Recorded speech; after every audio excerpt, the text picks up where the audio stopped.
Hello everyone, আজকে আমরা review করে দেখাবো AP55 অ্যামপ্লিফায়ার।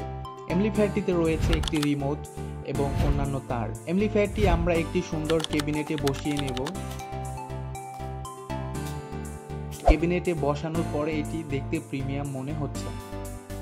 অ্যামপ্লিফায়ারটি চালানোর জন্য আমরা নোটবুক অ্যাডাপ্টার নিব এবং সাউন্ড টেস্টিং এর জন্য আমরা 2.5 ইঞ্চি দুইটা অফার নিব। চলুন সাউন্ড টেস্ট করে নেওয়া যাক। পণ্যগুলি অর্ডার করার জন্য আমাদের voltec.com.bd তে ভিজিট করবেন।